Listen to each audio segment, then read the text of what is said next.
ದೇವಾಲಯಗಳ ನಗರಿ ಉಡುಪಿಯಲ್ಲಿ ಒಂದೊಂದು ದೇವಸ್ಥಾನದಲ್ಲಿ ಒಂದೊಂದು ವಿಶಿಷ್ಟ ಆರಾಧನಾ ಪರಂಪರೆ ಇದೆ.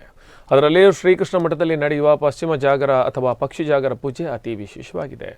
ಒಂದು ತಿಂಗಳು ಪ್ರಾತಃ ಕಾಲದಲ್ಲಿ ಈ ಪೂಜೆ ನಡೆಯುತ್ತೆ. ಈ ವಿಶಿಷ್ಟ ಆರಾಧನೆ ಹೇಗಿರುತ್ತೆ ನೋಡೋಣ ಬನ್ನಿ.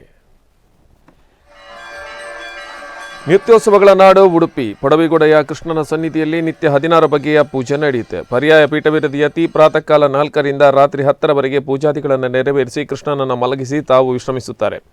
ಆದರೆ ಯೋಗ ನಿದ್ರೆಯಲ್ಲಿರುವ ದೇವರನ್ನು ಎಬ್ಬಿಸಲು ಈ ಪಶ್ಚಿಮ ಜಾಗರ ಪೂಜೆ ನೆರವೇರಿಸಲಾಗುತ್ತೆ. ಅಶ್ವಯುಜ ಮಾಸದ ಸಂಕ್ರಾಂತಿಯಿಂದ ಕಾರ್ತಿಕ ಮಾಸದ ಏಕಾದಶಿವರೆಗೆ ಈ ಪೂಜೆ ನಡೆಯುತ್ತೆ. ಪರ್ಯಾಯತಿಗಳು ಸೂರ್ಯೋದಯಕ್ಕೆ ಮುನ್ನ ದೇವಳದ ಸುತ್ತ ಬಂದು ಮಂಟಪದಲ್ಲಿ ಕೂರ್ಮಾರತಿ ಬೆಳಗುತ್ತಾರೆ. ಈ ಸಂದರ್ಭದಲ್ಲಿ ದೇವಸ್ಥಾನದ ಗರ್ಭಗುಡಿ ಸುತ್ತ ಹಣತೆಗಳು ಬೆಳಗುತ್ತವೆ.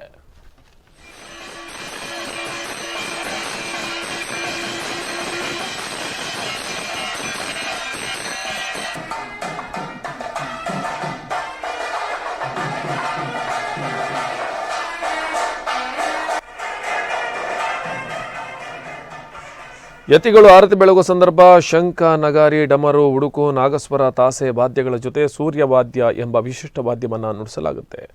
ದಾಸವರೇಣ್ಯರು, ಭಾಗವತರು ದಾಸರ ಹಾಡುಗಳನ್ನು ಉದಯರಾಗದಲ್ಲಿ ಹಾಡುತ್ತಾರೆ. ಈ ಬಾರಿಯ ಪರ್ಯಾಯದಲ್ಲಿ ಪಶ್ಚಿಮ ಜಾಗರ ಪೂಜೆಯ ಸಂದರ್ಭ ಸ್ಯಾಕ್ಸಫೋನ್, ಕೊಳಲು ವಾದನಗಳು ನಡೆಯುತ್ತೆ.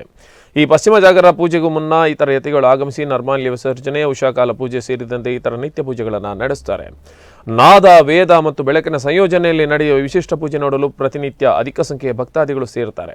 ಯೋಗ ನಿದ್ರೆಯಲ್ಲಿರುವ ಭಗವಂತನನ್ನು ಎಚ್ಚರಿಸುವ ವಿಶಿಷ್ಟ ಪೂಜೆ ತನ್ನದಾದ ಭಕ್ತಿ ಸೌಂದರ್ಯವನ್ನು ಕಾಪಾಡಿಕೊಂಡು ಬಂದಿದೆ.